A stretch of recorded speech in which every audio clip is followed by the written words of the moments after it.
तपाईँ म्यारिड कि अनम्यारिड?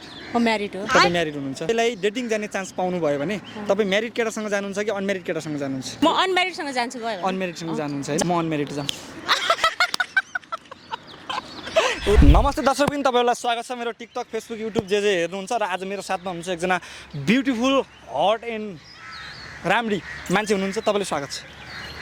नमस्ते। म तपाईँलाई एउटा क्वेसन गर्छु, तपाईँले त्यसको बारेमा जे भन्न मन लाग्छ त्यही भन्नु होला है त। हस्। तपाईँ म्यारिड कि अनम्यारिड?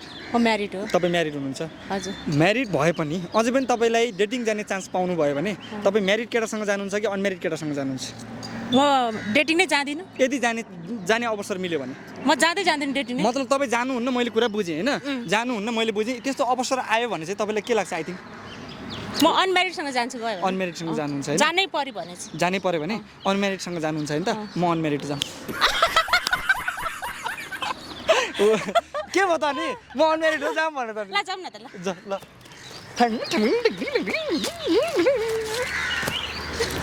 अनम्यारिडसँग जाने होइन? म्यारिडसँग चाहिँ किन जानुहुन्न? म्यारिडसँग त किन जाने? अलरेडी उसको हस्बेन्ड, उसको वाइफ हुँदा हुँदै। ए अलरेडी उसको वाइफ हुँदा किन जाने भने त्यो हिसाबले चाहिँ भन्नुभयो हो? ओके। अनि तपाईँको पनि अलरेडी के अरे हस्बेन्ड हुँदा हुँदै किन जाने त? नि म जाँदिनँ भन्दैछु त। कहाँ अघि जान्छु भनिसक्नु